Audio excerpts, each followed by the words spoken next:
Assalamualaikum warahmatullahi wabarakatuh. Bismillahirrahmanirrahim. Alhamdulillahi rabbil alamin. Wabihi nasta'in ala umurid dunya waddin. Wassalatu wassalamu ala ashrafil mursalin. Sayyidina wa habibina wa maulana wa qurrati a'yunina Muhammadin wa ala alihi wa ashabihi wa man tabi'ahum bi ihsanin ila yaumiddin. Rabbi syrah li sadri wa yassir li amri wahlul 'uqdatam min lisani yafqahu qawli. Rabbi zidna ilma warzuqna fahma, amin ya rabbal alamin. Amma ba'du. Teman-teman semua, seperti biasa setiap minggu pagi saya mengadakan kuliah Ihya tematik ya. Ini adalah pertemuan yang keempat dan tema kita masih berkisar mengenai soal pengetahuan, ilmu ya, dan keunggulan pengetahuan, keutamaan mempelajari pengetahuan ya, belajar dan mengajarkan pengetahuan. Dan pembahasan mengenai pengetahuan ini seperti Anda tahu, ini adalah bab pembukaan dalam kitab Ihya ya. Dan dalam kuliah Ihya tematik ini saya membuka tanya jawab ya, terutama pertanyaan yang terkait dengan tema yang kita bicarakan dalam pertemuan pagi ini, yaitu mengenai keutamaan pengetahuan dan argumentasi atau dalil kenapa ilmu itu dianggap sebagai sesuatu yang utama secara nalar ya. Kemarin kita sudah dua minggu yang lalu, karena minggu yang lalu libur, 2 minggu yang lalu saya sudah menjelaskan ya keterangan Al-Ghazali tentang dalil-dalil ya di dalam Al-Quran, Al-Hadis, dan juga di dalam Al-Athar, ucapan-ucapan dan pendapat para sahabat tabi'in dan tabi'ut tabi'in terkait dengan tema ini. Nah, kemudian setelah pembahasan itu, kemudian Al-Ghazali menjelaskan, dan ini yang akan saya terangkan pagi ini, tentang kenapa ilmu itu dianggap sebagai sesuatu yang utama, yang punya fadilah dalam bahasa Arabnya itu ya. Fadilah, ini istilah kunci, fadilah itu. Fadilah itu ya keunggulan, keutamaan ya. Kenapa ilmu dianggap sebagai sesuatu yang utama? Alasannya secara rasional, bukan berdasarkan Quran, hadis, ataupun pendapat para ulama di masa lampau, tetapi ini berdasarkan penalaran akal ya. Nah, sebagian sudah saya terangkan dalam bagian sebelumnya bahwa Al-Ghazali menjelaskan mengenai keutamaan ilmu secara rasional ini berdasarkan urut-urutan seperti ini ya. Beliau memulai pembahasannya dengan membagi sesuatu yang al-marghubu fihi ya, sesuatu yang dihasrati manusia atau orang pada umumnya. Jadi kalau mau dilakukan taksonomi atau pembagian ya, sesuatu yang diinginkan manusia itu secara umum dibagi 3. Ada sesuatu itu yang diinginkan karena alasan-alasan di luar sesuatu itu.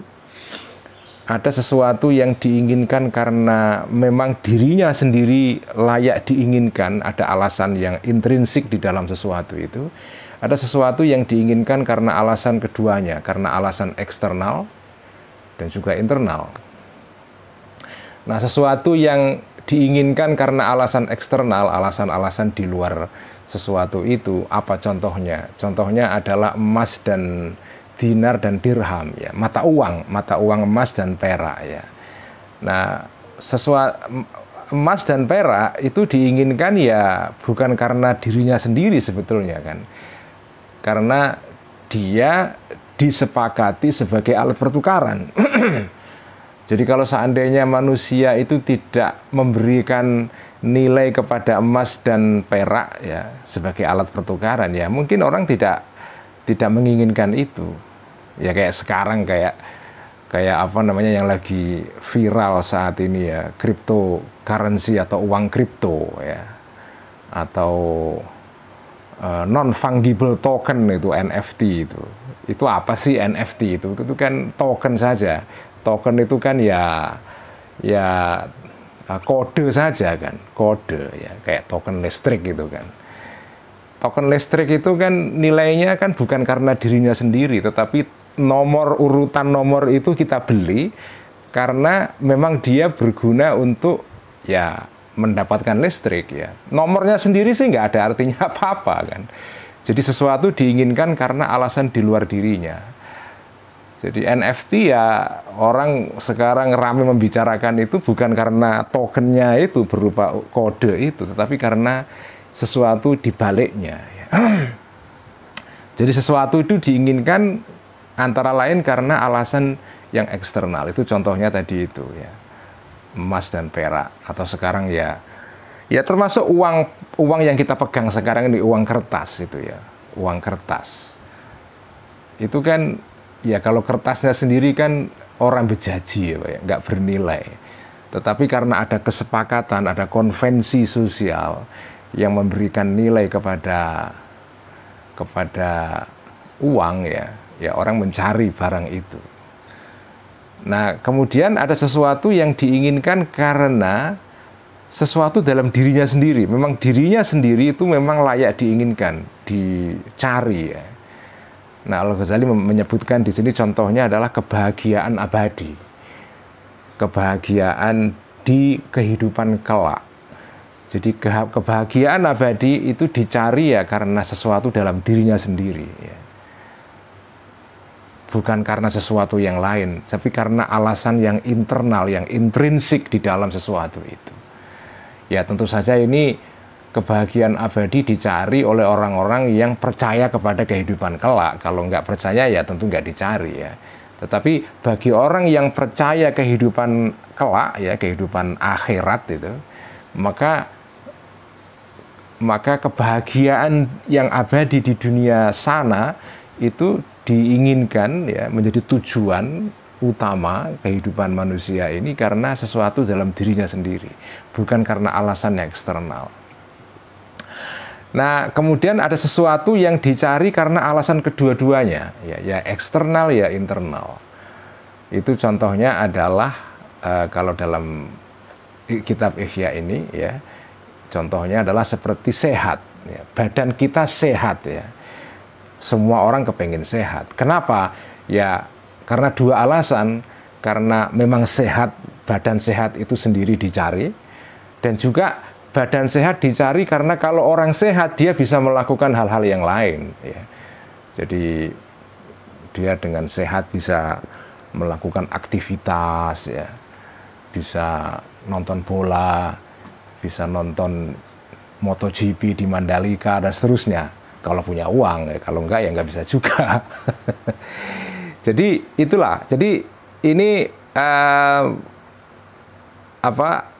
alasan rasional kenapa pengetahuan itu dianggap punya sesuatu yang unggul ya, ada keunggulan di dalamnya. Karena pengetahuan itu termasuk sesuatu yang dicari karena dua alasan sekaligus ya. Pengetahuan itu semua orang menginginkan pengetahuan karena pengetahuan sendiri itu sesuatu yang mulia, dicari karena dia sendiri itu memang mulia. Ada istilah Al-Ghazali, ada kelezatan di dalam mencari ilmu itu. Di dalam memperoleh ilmu itu ada kelezatan. Orang begitu tahu sesuatu itu mendapatkan kelezatan, mendapatkan joy, ya, kegembiraan itu. Tetapi juga ilmu dicari karena dengan ilmu itu kita bisa meraih hal-hal yang lain. Ya. Kita menjadikan ilmu sebagai wasilah untuk mencapai tujuan-tujuan yang lain. Misalnya kita bisa mencapai kebahagiaan abadi di kehidupan kelak, ya, itu juga hanya bisa diraih kalau kita punya ilmu. Kalau kita nggak punya ilmu, kita tidak akan bisa meraih kehidupan atau kebahagiaan yang abadi di dunia nanti. Jadi ilmu itu adalah termasuk kategori sesuatu yang diinginkan, dihasrati, karena keutamaan dalam dirinya ilmu itu sendiri, dan juga karena alasan di luar dirinya. Jadi dia punya dua alasan sekaligus ya. Itulah kenapa ilmu itu utama. Dia dicari karena di dalam dirinya sendiri ada sesuatu yang istimewa. Dia dicari juga karena kalau dapat ilmu bisa dipakai. Kalau kita memperoleh ilmu, kita bisa mencapai sesuatu yang lain. Itulah keutamaan ilmu secara rasional ya. Ini penalaran ala Al-Ghazali ya, tentu saja ya. Nah, itu keutamaan ilmu ya. Keutamaan mengajarkan ilmu dan belajar ilmu secara rasional itu juga ada alasannya. Jadi tadi kan keutamaan ilmu ya, ilmunya sendiri utama. Belajar ilmu dan mengajarkan ilmu itu juga ada keutamaan di dalam dirinya, ada fadilah itu ya, ada fadilah. Nah, apa alasan secara rasional ya fadilahnya belajar dan mengajarkan itu ya. Nah, kalau dalam pandangan Al-Ghazali itu begini penjelasannya ya.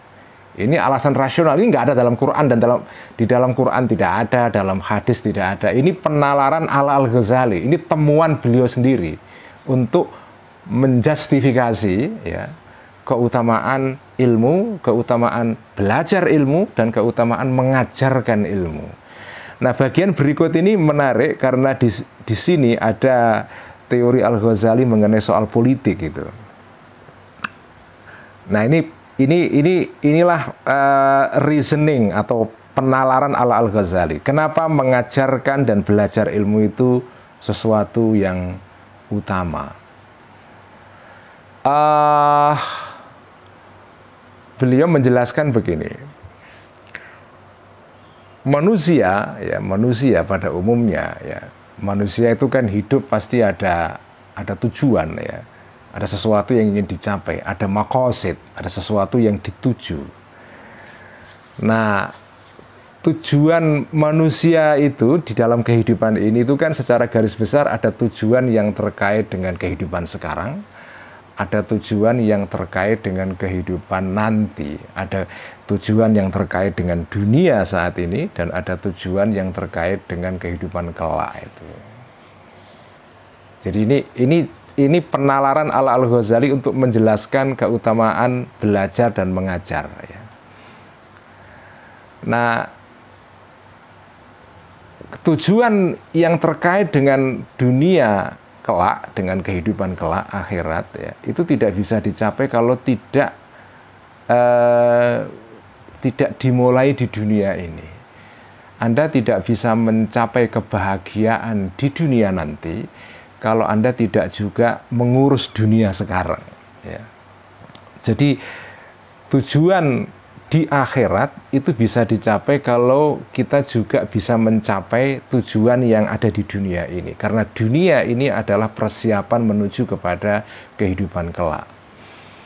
Jadi kalau mengikuti pandangan ini sebetulnya keliru persepsi orang tentang Al-Ghazali, misalnya yang mengatakan bahwa kehidupan akhirat itu penting tapi dengan mengabaikan kehidupan dunia. Itu kan seringkali ada sebagian orang yang menuduh Al-Ghazali itu sebagai orang yang bertanggung jawab menanamkan pemahaman di kalangan umat Islam bahwa kehidupan dunia ini nggak penting ya.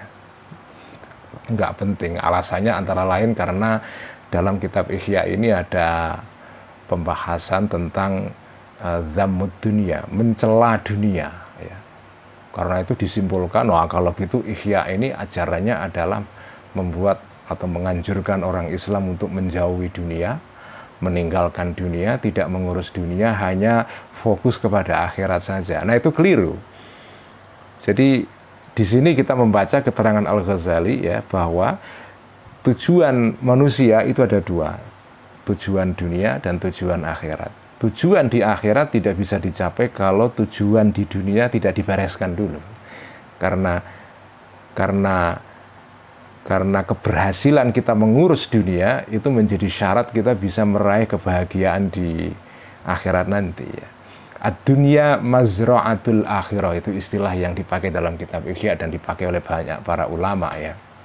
Dunia itu adalah sawah ladang untuk menjadi modal di dalam perjalanan menuju kepada akhirat nanti. Jadi ya mengurus dunia penting, karena begitu dunia tidak kamu urus ya akhirat tidak dicapai juga ya. Dan dunia ini adalah ya merupakan sarana ya, atau ya jalan yang untuk menjadikan kita bisa sampai kepada tujuan akhir, yaitu bertemu atau sampai kepada tujuan akhir, yaitu Allah Subhanahu wa Ta'ala. Tentu saja dunia bisa menjadi sarana mencapai kebahagiaan di akhirat. Syaratnya adalah kita tidak menjadikan dunia sebagai satu-satunya tujuan. Jadi ya menurut saya pandangan yang fair tentang Al-Ghazali adalah ya seperti pandangan ulama Islam pada umumnya ya, bahwa ya memang tujuan akhir kita, final destination kita itu kehidupan di akhirat.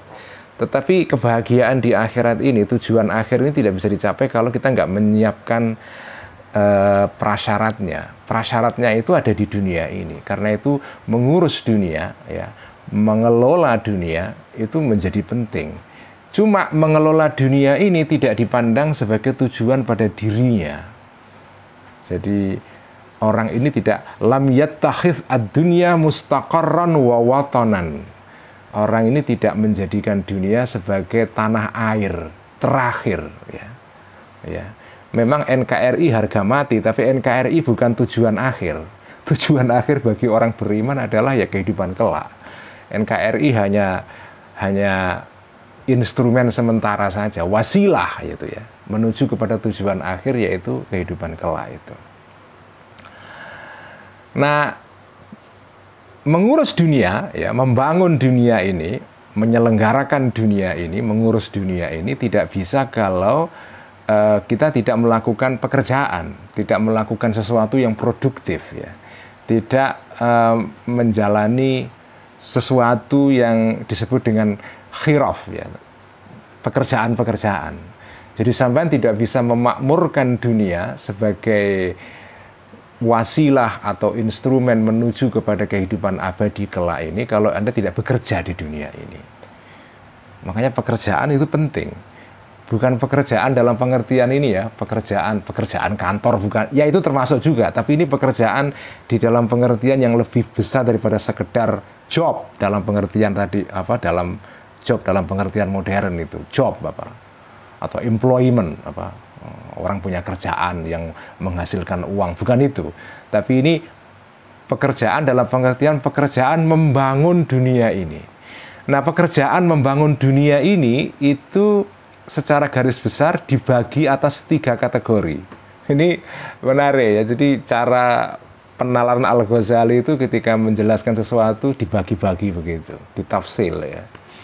Pekerjaan manusia di dunia ini untuk memakmurkan dunia itu dibagi 3. Ada pekerjaan yang sifatnya usul, ya, usulun, pokok, landasan, fondasi, pekerjaan utama. Ya.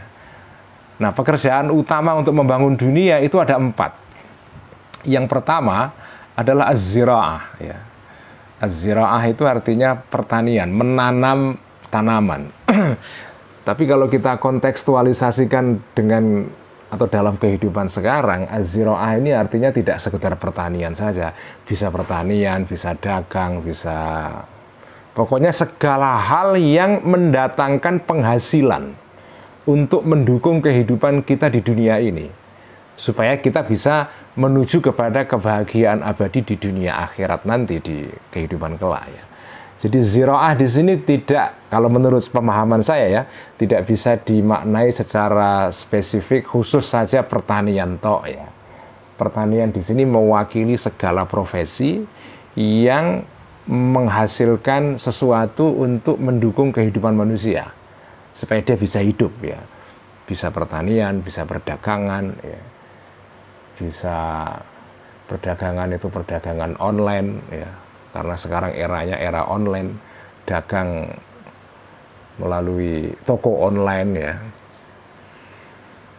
kayak Mas Rizal Mubid yang selalu jualan kitabnya Al-Ghazali setiap saya mulai ngaji kitab Al-Ghazali ya.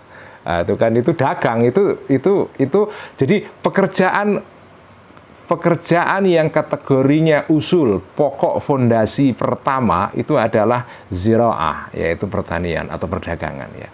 Kedua adalah al-khiyakah, yaitu pekerjaan untuk menghasilkan pakaian. Menenun ya, tenunan ya, menenun ya. Jadi segala pekerjaan yang mendatangkan baju untuk menutupi badan kita, itu kedua. Ketiga adalah al-bina, yaitu pekerjaan atau pengetahuan dan teknologi yang terkait dengan bangunan, civil engineering, ya Pak, keinsinyuran sipil, ya, bangun rumah, bangun jembatan, bangun pelabuhan dan seterusnya, yaitu al-bina. Kemudian yang terakhir adalah yang keempat as-siyasah. As-siyasah ini artinya mengatur kehidupan bersama. Di sini bisa siyasah itu mengatur kehidupan sosial, yaitu politik, maupun kehidupan ekonomi. Jadi di siyasah di sini dua maknanya ya, mengatur kehidupan sosial yang terkait dengan aspek politik maupun aspek ekonomi, dan juga aspek-aspek yang lain, aspek budaya, aspek sosial dan seterusnya. Itulah siyasah. Pokoknya ngatur kehidupan bersama. Itulah 4 pekerjaan utama di dalam kehidupan manusia di dunia ini ya. Yang kedua, pekerjaan yang kategorinya bukan usul. Ini tadi kan pekerjaan utama, pekerjaan yang sifatnya usul ya, pokok. Pekerjaan kedua adalah kategorinya bukan usul tetapi sesuatu pekerjaan yang mendukung pekerjaan yang bersifat pokok. Muhayyi'ah ya, pekerjaan yang muhayyi'ah. Contohnya apa? Contohnya adalah al-khidadah. Di sini dicontohkan dalam kitab Ihya al-khidadah. Al-khidadah itu artinya adalah pekerjaan perbesian. Ya, perbesian. Pokoknya hal-hal yang terkait dengan besi lah ya. Jadi pengetahuan dan keterampilan pekerjaan yang terkait dengan al-khidadah, perbesian atau perkayuan ya, perlistrikan, itu kan bukan pekerjaan utama karena tidak terkait dengan menghasilkan tadi itu ziraah, menghasilkan penghasilan untuk kebutuhan pokok kita, atau bangunan, atau pakaian, ataupun siasah politik ya. Tapi ini pekerjaan-pekerjaan sekunder ya. Jadi ada pekerjaan primer, ada sekunder ya, contohnya adalah perbesian atau perkayuan dan seterusnya. Kemudian yang terakhir adalah yang nomor 3, adalah pekerjaan yang kategorinya itu bukan sekunder tapi ya di bawah sekunder, tersier, atau disebut di sini mutammimah ya. Jadi ada pekerjaan itu yang sifatnya usul, pokok, ada pekerjaan yang sifatnya muhayyi'ah, mendukung yang pokok, sekunder, ada pekerjaan yang mutammimah. Mutammimah ya. Mutammimah artinya menyempurnakan. Artinya dia tidak pokok dan juga tidak sekunder tapi ya menyempurnakan ya. Suplemen ya, suplemen. Misalnya pekerjaan atau keterampilan deplok atau deplok itu menumbuk padi, menumbuk tepung, menumbuk ya, keterampilan seperti membuat roti ya, teknik bercocok tanam, bukan menanamnya tapi teknik bercocok tanamnya ya. Misalnya bagaimana cara bercocok tanam gandum, bercocok tanam padi, bercocok tanam jagung, itu kan beda-beda. Nah, tekniknya itu sendiri itu bukan pekerjaan atau keterampilan yang sifatnya pokok, tapi keterampilan yang sifatnya mutammimah. Ini menarik karena Al-Ghazali di sini berpikir seperti seorang sosiolog pada dasarnya. Kalau Anda amati ini ya, keterangan Al-Ghazali ini, sebetulnya beliau ini seperti melakukan tugas seorang sosiolog, mengamati bagaimana masyarakat mengatur hidupnya. Ini kan tidak mungkin kalau tidak melalui observasi empirik, ya. Nggak mungkin. Kalau Anda baca bukunya Adam Smith atau terutama Adam Smith ketika nulis apa itu tentang asal-usul kekayaan itu, ya. Apa itu The Origin of Wealth itu, apa asal-usul kekayaan itu, ya seperti ini prosedurnya. Kalau Anda baca John Locke mengenai risalahnya mengenai soal pemerintahan, itu kan ya berdasarkan pengamatan, observasi empirik. Dan ini orang yang hidup pada abad ke-10 Masehi loh, ya. Artinya keterangan seperti ini tidak Anda jumpai pada ulama yang murni ilmunya itu ilmu yang sifatnya agama, ya. Kayak fikih atau tafsir, hadis, nggak akan ketemu. Ini ilmu seperti ini hanya bisa dijumpai pada orang-orang yang selain belajar ilmu agama, fikih, hadis, tafsir, dan seterusnya kayak Al-Ghazali, tapi dia juga belajar bagaimana cara mengamati kehidupan sosial dan merumuskannya. Nah, inilah yang dilakukan oleh Al-Ghazali. Jadi dia mengamati manusia itu, hidupnya itu kalau dilihat pekerjaannya itu bisa dibagi 3. Pekerjaan pokok, pekerjaan sekunder, pekerjaan yang mutammimah, yang tersier, yang melengkapi, ya. Sebagaimana tubuh manusia, nah ini menarik. Jadi pekerjaan manusia di dunia ini dikaitkan juga dengan struktur tubuh manusia. Jadi memang ini salah satu cara berfilsafat ala era Al-Ghazali, ya. Jadi manusia ini tubuhnya itu mewakili apa yang ada dalam kehidupan sosial. Tubuh manusia ini kalau jenengan teliti itu juga 3 kategori. Ada organ tubuh yang utama, seperti misalnya hati, otak, ya. Itu kan organ utama. Ada organ yang sekunder yang melayani organ pertama, seperti misalnya apa ya, sistem pencernaan, al-ma'idah, sistem pencernaan, perut itu, ya, dengan segala isinya. Itu kan bukan organ utama, karena organ utama itu ya jantung atau otak, ya. Tapi ini organ utama, organ sekunder, yaitu perut. Jadi ini kayak pekerjaan yang sifatnya membantu pekerjaan utama yang dilakukan oleh otak dan jantung misalnya. Kemudian juga ada organ tubuh yang sifatnya itu tidak primer dan juga tidak sekunder, tapi pelengkap, ya. Seperti misalnya sistem otot, ya, otot, muscle, ya, otot dan seterusnya, atau misalnya jari-jari, ya, telinga, ya, itu kan organ yang sifatnya menyempurnakan itu, ya. Jadi tubuh manusia itu juga strukturnya mencerminkan struktur pekerjaan manusia di dalam alam nyata ini, ya. Jadi ada korelasi antara tubuh manusia dengan dunia di luarnya. Ya, ini sesuai dengan konsep yang memang populer di kalangan para sufi, ya. Manusia itu kan jagat cilik. Dunia di luar manusia itu jagat gede. Jadi manusia ini kayak alam kecil. Alam kecil ini ringkasan, ikhtisar dari alam besar ini. Struktur di dalam diri manusia itu berkorelasi dengan struktur yang ada di alam raya ini. Jadi ada apa ya, hubungan antara diri manusia dengan dunia di luarnya.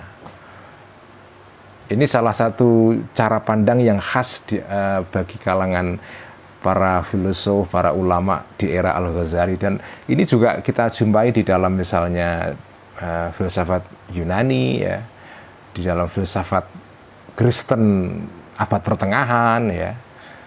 Jadi sebelum masuk ke era modern, begitu masuk era modern itu kan beda. Begitu kita masuk ke era modern ada rupture, ada qati'ah, ada keterputusan. Keterputusan, manusia diasingkan dari dunianya, alienasi. Dalam konsepsi filsafat tradisional seperti difahami oleh Al-Ghazali, enggak. tubuh manusia, struktur dalam diri manusia itu berkorelasi dengan struktur di luarnya. Ya, jadi manusia ini ya alam raya ini manusia juga ya. Cuma manusia dalam skala yang besar. Alam raya yang dalam skala kecil ya manusia ini. Makanya ada makrokosmos, ada mikrokosmos. Ada jagat gede, ada jagat cilik ya. Jagat cilik itu ringkasan ikhtisar dari jagat gede. Strukturnya sama ya.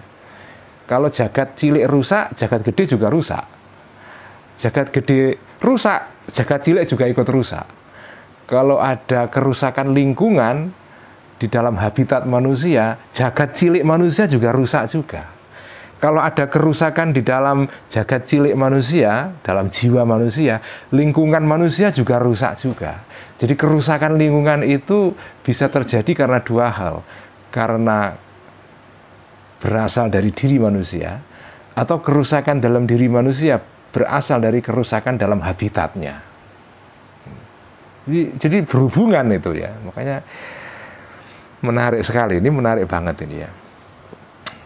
Nah, menurut Al-Ghazali, tadi kan ada apa ya, pekerjaan yang sifatnya pokok, itu kan ada 4 tadi itu. Ada menanam, menenun untuk pakaian, membangun untuk papan rumah ya, dan siasa, yaitu mengatur kehidupan bersama. Di antara 4 pekerjaan yang utama ini, yang paling unggul di antara keempat-keempatnya adalah pekerjaan yang disebut dengan siasa. Ya.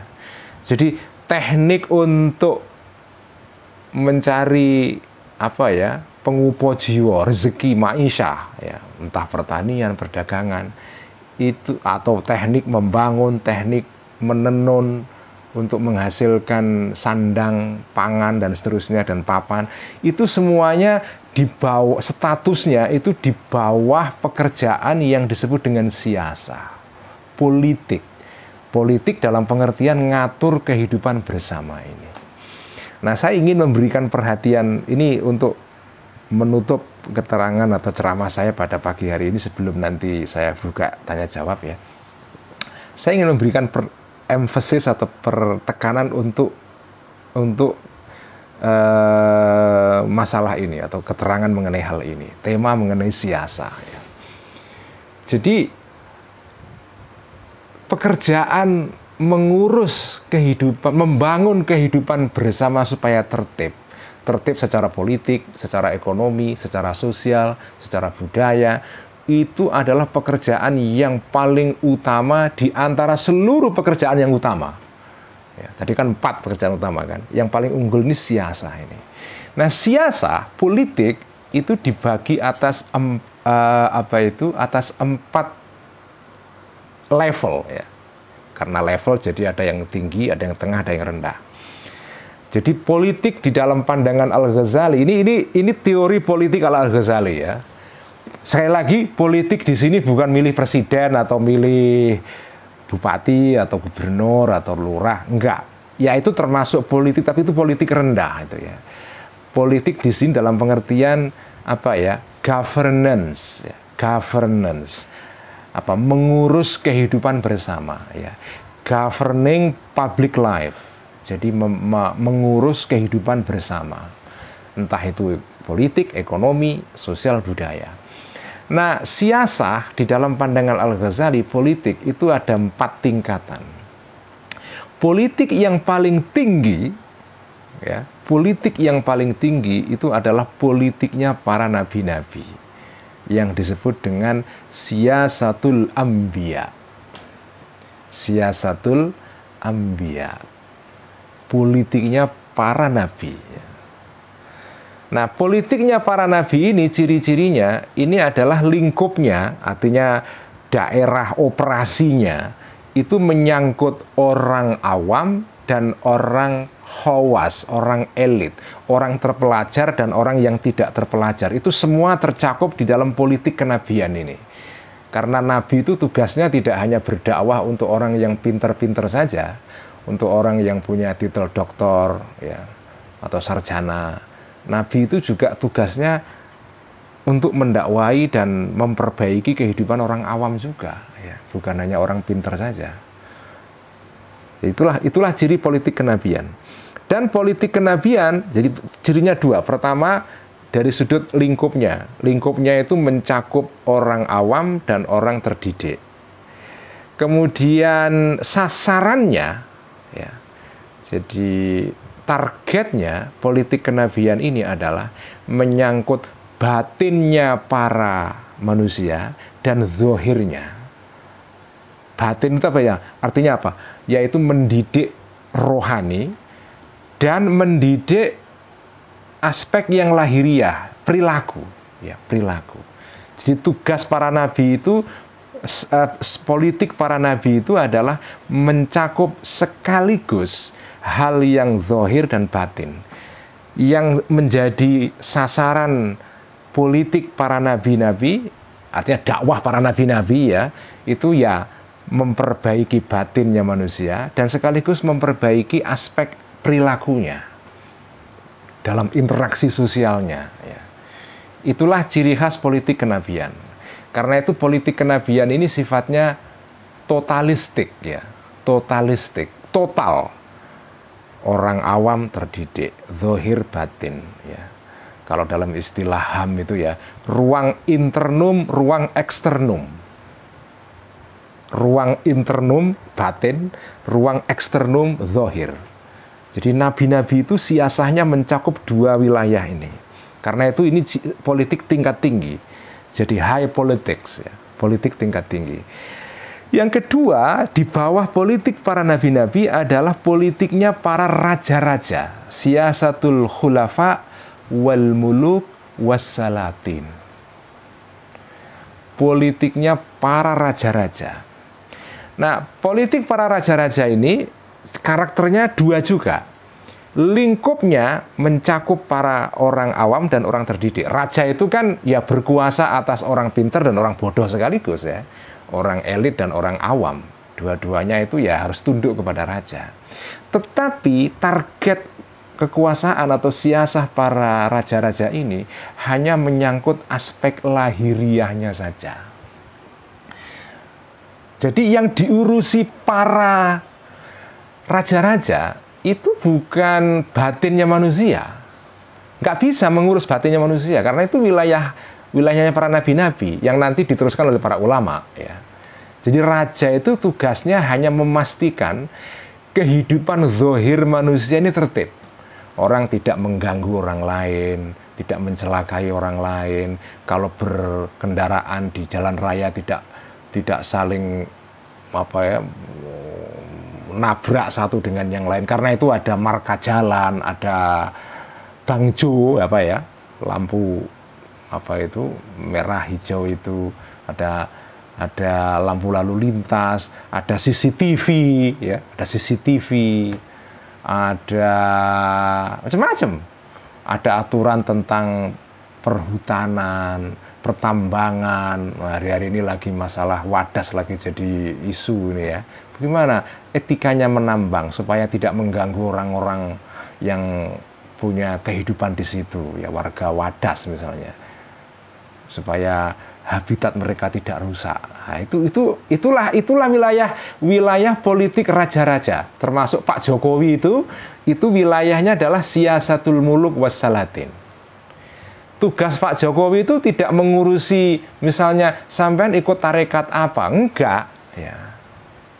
Enggak itu, ya. Dengan ini kira-kira bahagia atau tidak, itu bukan urusan Pak Jokowi. Itu presiden itu atau raja-raja itu urusannya adalah urusan zahir. Urusan batin, urusan hubungan kamu dengan Allah, ya. Kamu ini mengikuti madhab apa dalam fikih Syafi'i atau itu bukan urusan kekuasaan itu. Kekuasaan itu tidak mengurusi itu. Ini menarik loh. Al-Ghazali sudah membedakan antara tugas raja-raja dan nanti berikutnya politik ketiga adalah siyasatul ulama. Politiknya para ulama sebagai pewaris para nabi. Nah, politiknya para ulama ciri-cirinya adalah ya, mereka ini lingkupnya, karena ulama ini ya orang-orang yang punya ilmu, politik mereka ini terbatas hanya kepada orang-orang yang pinter, yang terdidik. Nanti untuk orang awam ada sendiri tugas politiknya. Jadi ini kita bahas dulu politik para ulama. Politik para ulama, siyasatul ulama itu lingkupnya hanya ngurusi al-khawas, al-khassa, orang-orang yang khusus, orang terdidik, bukan orang awam. Nah, target mereka hanya mengurus mengurus batin, batinnya. Jadi makanya tugas ulama itu kan bagaimana membantu orang-orang yang punya ilmu atau yang belajar kepada mereka untuk mencari ilmu supaya mendapatkan ilmu untuk memperbaiki batin mereka, supaya rohaninya tidak dipenuhi dengan iri hati, dengki, kebencian dan segala macam. Itu jadi urusan para ulama itu adalah forum internum, mendidik rohani masyarakat supaya menjadi orang baik. Kalau urusan ada orang mengganggu orang lain, membunuh segala macam, itu urusan pemerintah. Ada orang melanggar marka jalan, itu urusan polisi. Kiai tidak ngurusi itu. Ya kalau kiai disuruh ngurusi soal lalu lintas ya repot juga ya. Habis tenaganya nanti. Ada pembabatan hutan yang ilegal, itu urusan Kementerian Lingkungan Hidup. Ada urusan mengenai infrastruktur, ya urusannya Pak Basuki, PUPR ya. Urusan perkereta apian ada gangguan, ya urusannya Menteri Perhubungan. Nah gitu. Bukan urusannya ulama. Ulama urusannya adalah mendidik rohani manusia, batin manusia, supaya batinnya ini bersih, supaya bisa mencapai kebahagiaan abadi di dunia akhirat nanti. Terakhir, siasah politik yang terakhir adalah siasahnya para penceramah. Siasatul wu'ath ya. Siasatnya para penceramah. Penceramah itu memang yang diurusi orang awam. Kalau siasatul ulama ini ya, ini profesor ya orang-orang terdidik lah ya, mahasiswa gitu, orang-orang yang punya ilmu, nulis buku ya orang-orang yang punya kemampuan literasi ya, yang bisa baca. Tapi kalau orang awam itu tugasnya orang-orang penceramah, politiknya para al-wu'ath. Nah, jadi dan tugas mereka, sasaran politik mereka sama seperti para ulama, yaitu mengurusi batin. Ya. Jadi ini menarik karena sebelum mengaji ini, tadi Mas Nu itu dilalah kok tanya sesuatu yang terjawab oleh keterangan Al-Ghazali di sini ya. Mas Nugroho ya, Mas Nu ya. Mas Nu ini santri Ihya dari awal, ya, sejak awal sekali dari 4-5 tahun yang lalu sampai sekarang konsisten ngaji Ihya terus. Terima kasih Mas Nu, dan orangnya penuh dengan pertanyaan. Saya senang sekali Mas Nu ini. Nah, dia resah terus. Mas Nu ini punya pertanyaan-pertanyaan yang banyak dalam pikirannya. Salah satunya adalah pertanyaan dia, saya baca ya. Ini ada, saya nggak bisa baca di sini ya. Pertanyaannya adalah bagaimana konsep Islam tentang pembedaan antara wilayah dunia dan wilayah agama ya, kan dalam jadi minta dibahas tentang pandangan pemisahan agama dan negara dan bagaimana mendudukkan masalahnya. Nah, ini sudah ketemu rumusannya Mas Nu. Jadi politik itu macam-macam. Politik para nabi-nabi ini politik yang totalistik memang. Tetapi kan era kenabian sudah selesai. Jadi politik para nabi-nabi itu ya menyangkut orang awam dan orang terdidik. Menyangkut zahir dan batin. Menyangkut ruang internum, ruang eksternum. Menyangkut dunia dan akhirat, kira-kira gitu loh. Ya. Masalah agama dan masalah duniawi. Masalah sekuler dan masalah yang sakral. Masalah profan dan masalah yang sakral. Dua-duanya sekaligus. Ya. Itu adalah politik nabi-nabi. Nah, nabi-nabi itu sudah nggak ada lagi. Makanya teori dalam Islam itu nabi itu sudah berakhir dengan kenabian Nabi Muhammad SAW. Itu penting sekali di sini relevansinya. Karena era kenabian itu selesai sudah, nggak ada lagi. Nabi Muhammad itu menutup era kenabian. Politik kenabian sudah nggak ada. Setelah era Nabi selesai, politik dibagi dua. Ada politik para raja-raja, tugasnya mengurus kehidupan sosial dan seterusnya. Ada politik para ulama yang ngurus batinnya manusia. Urusan akhirat ulama, urusan dunia penguasa. Dibagi. Jadi ada mungkin bukan pemisahan, tapi pembagian, division of labor, ada pembagian tugas itu. Ini menarik sekali teorinya Al-Ghazali ini. Jadi tidak betul kalau para ilmuwan politik di barat itu kan banyak yang punya persepsi ya, atau punya pandangan bahwa konsepsi atau teori politik modern yang memisahkan antara urusan agama dengan dunia, antara otoritas sakral dengan otoritas sekular ya, antara pemerintah dengan, antara gereja dengan istana ya, antara pondok pesantren dan istana. Itu pembagian wilayah ini adalah temuan dunia barat. Menurut saya tidak seluruhnya tepat, dan sudah banyak sarjana yang membuktikan bahwa itu keliru ya. Keliru ya. Dan hari ini, pagi ini kita membaca keterangan Al-Ghazali tentang pembagian politik. Politik itu ada politik duniawi, ada politik ukhrawi. Politik ukhrawi wilayahnya ulama dan para penceramah agama, al-wa'ath. Politik duniawi wilayahnya para al-khulafa wal muluk wassalatin. Itu ya. Nah, ini semua siasah ini tidak bisa dikerjakan kalau nggak ada ilmunya. Nggak ada ilmunya nggak bisa. Ya ini harus dikerjakan dengan ilmu. Karena itu ilmu ini utama, dan makanya Islam itu adalah agama yang menekankan pentingnya ilmu. Dan sejak kecil saya itu ya diajari ayah saya almarhum Ki Abdullah Rifai dan emak saya Ibu Nyai Salamah itu, mereka itu tidak meninggalkan apa-apa kepada saya. Nggak ada rumah, nggak ada sawah, nggak punya apa-apa. Saya ditinggali pengetahuan aja, dan ditinggali sikap mencintai ilmu. Inilah ciri khas umat Islam, terutama kalangan santri ya. Itu ya, dunia penting, cuma ya kalau sudah ada ilmu itu dunia katut itu ya. Nggak usah khawatir lah. Kan orang-orang tua itu kadang-kadang mikir, oh nanti anak kita nanti bisa beli rumah tidak, gitu ya.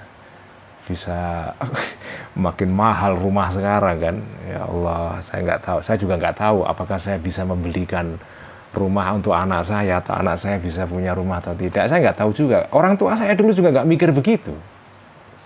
Orang tua saya dulu itu, saya yakin, hakul yakin 100% tidak mikir itu anak saya nanti bisa beli rumah enggak, bisa beli sawah enggak, pekerjaannya apa enggak. Yang dipikir belajar, ngaji, mencintai ilmu, membaca. Nanti kalau dapat ilmu, dunia katut, dunia ikut sendiri itu. Bahkan kalau menurut teori ayah saya, ya Abdullah Rifai itu, kamu itu kalau menguasai ilmu satu saja, itu yang lain kena semua. Dalam bahasa Arabnya itu semboyannya begini, man tabahhara fi ilmin wahidin atau fi fannin wahidin tabahhara fi sairil funun. Barang siapa yang ilmunya itu nyegoro itu melaut, luas dan dalam satu ilmu, dalam satu bidang saja, nggak usah neko-neko, maka dia akan menguasai bidang-bidang yang lain. Nah, ini beda dengan semangat sekarang ini, orang tahu banyak tetapi tidak mendalam gara-gara teknologi internet sekarang ini. Baca apa saja tapi ya sauplik ya. Baca ini sauplik, ini sauplik, ini sauplik ya. Tapi nggak mendalam ilmunya, seolah-olah menguasai banyak hal tapi nggak tahu apa-apa. Kalau ajaran ayah saya dan termasuk juga ajaran kakeknya Mbak Admin ini, Gusmus ya, kakeknya Gusmus yaitu Mbah Khalil Kasingan ya, Mbah Khalil ya, Khalil Harun ya, Kiai Khalil Harun, yaitu gurunya Kiai Bisri Mustafa, ayahnya Gusmus. Itu juga sama. Jadi Kiai Khalil Harun itu ngajari Kiai Bisri Mustafa, bapaknya Gusmus, itu hanya satu saja, kitab Alfiyah. Tok. Nggak boleh ngaji kitab yang lain. Karena prinsipnya Kiai Khalil, kalau kamu menguasai kitab Alfiyah, yaitu kitab tentang nahwu sorof ya, tata bahasa Arab, kamu mendalami ilmu satu kitab ini, kitab-kitab yang lain kena semua. Udah.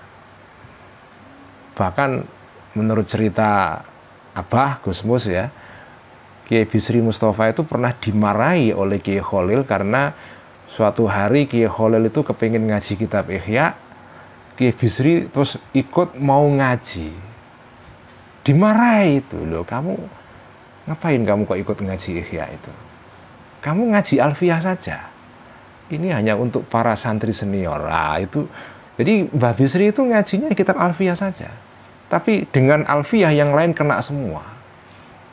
Jadi man tabakhara fi fannin wahidin tabakhara fi sairil fununi. Barang siapa mendalami satu bidang akan mendapatkan semua yang lain. Karena ilmu itu pada prinsipnya kan interconnected. Logiknya ilmu itu kan sama. Mau ilmu agama, ilmu umum, ilmu itu kan logiknya sama. Kalau jenengan sudah ketemu logiknya ilmu satu, itu yang lain kena semua. Kena semua itu ya. Dan saya kira benar itu yang dikatakan para leluhur kita, kiai-kiai sepuh dulu itu ya. Dan ini penting untuk diingat generasi sekarang yang perilakunya berbeda sekarang, perilaku pengetahuannya, mengetahui banyak. Termasuk saya ini juga seneng menjelajah macam-macam ya, tapi ya tidak mendalam ya, sidik gitu ya. Ya karena memang nikmat menjelajah pengetahuan itu. Tapi kan tidak mendapatkan kedalaman. Nah, kalau mau mendalami ilmu itu membutuhkan kesabaran ya, dan seterusnya ya. Inilah kuliah Ihya tematik pagi ini ya. Masih ada pertanyaan lagi Mbak Admin? Ada, yang dari kemarin juga banyak yang dijawab. Ini mohon maaf ya, tidak semua pertanyaan bisa dijawab ya.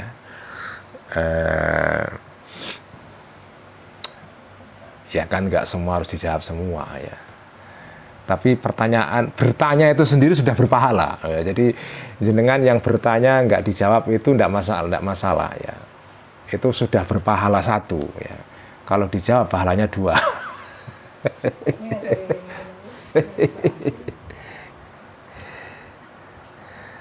Mbak Akhdiati dari Sumedang. Saya dan suami saya menjejaki kaki sampai kampus mendapatkan gelar sarjana. Sekarang anak-anak saya hanya sampai SD lanjut pesantren. Apa yang harus diperbaiki dalam cara mendidik anak? Wah, ini tema berat ini ya. Al-Ghazali itu nulis kitab khusus judulnya Ayyuhal Walad, tentang cara mendidik anak ya. Insya Allah suatu saat akan saya baca ya. Entah kapan saya belum tahu, tapi ada itu Ayyuhal Walad ya. Mbak Akhdiati tunggu saja sampai nanti saya membaca kitab Ayyuhal Walad ini. Ada lagi Mbak Admin? Ini Mas Haryang Kencana, Blitar. Pertanyaan mohon dijelaskan terkait tujuan akhirat tidak dapat tercapai sebelum tujuan dunia beres selesai. Nah, tadi keterangannya ya.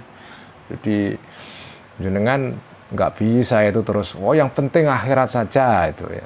Dunia diabaikan. Itu bukan ajaran Al-Ghazali itu ya. Sudah jelas itu. ajaran para ulama kita termasuk Al-Ghazali itu adalah dunia ini persiapan menuju kepada kehidupan abadi. Jadi kalau kamu tidak beres di sini ya kamu tidak mengurus dunia ini. Orang Islam tidak mengurus ekonomi, membangun koperasi, ya koperasi yang beneran ya, bukan koperasi abal-abal. Tidak membangun perusahaan, tidak membangun universitas, tidak mempunyai lembaga riset yang baik, tidak punya perpustakaan. Ya. Ini kan orang Islam kan semangatnya itu membangun masjid. Ya bagus, bangun masjid itu bagus. Bangun masjid itu kan kehidupan akhirat ya. Tapi semangat orang Islam untuk membangun perpustakaan itu tidak sebesar membangun masjid. Nah, itu tidak sesuai dengan ajaran Al-Ghazali itu. Karena ya ada masjid tapi juga ada perpustakaan. Ya. Ada tempat belajar. Di masjidnya ada perpustakaan. Jadi bangun masjid itu tidak berhenti di masjid saja. Kalau bisa masjid itu di dalamnya ada perpustakaan yang bagus. Ya. Ada program-program untuk mengembangkan literasi, menulis. Ya. Macam-macam lah di masjid ya sebagai tempat untuk mengurus dunia juga ya, karena Kanjeng Nabi itu menyelenggarakan masjid juga bukan sekedar tempat untuk salat tapi tempat untuk rapat politik, rapat militer, menerima tamu ya, karena kan Kanjeng Nabi nggak punya rumah. Kanjeng Nabi itu kan rumahnya di masjid. Nabi kan rumahnya itu di samping masjid. Jadi kalau nemui tamu ya di jerambahnya atau di ruang terasnya masjid itu ya. Nah, minggu depan kita akan membahas tentang jenis-jenis ilmu ya, tentang klasifikasi ilmu. Ada ilmu yang terpuji, ada ilmu yang tidak terpuji, ada ilmu agama, ilmu yang bersifat rasional. Ini sebagian sudah saya terangkan waktu ngaji Kopdar Ihya di Kerawang di tempatnya Kiai Ahmad Ruhyat Hasbi di PCNU Kerawang, tapi nanti akan saya jelaskan lebih detail ya. Sekian kuliah Ihya tematik pagi ini. Semoga kita mendapatkan pencerahan dari kuliah hari ini, dan mari kita teruskan dengan olahraga pagi ya. Terima kasih. Wassalamualaikum warahmatullahi wabarakatuh. Waalaikumsalam.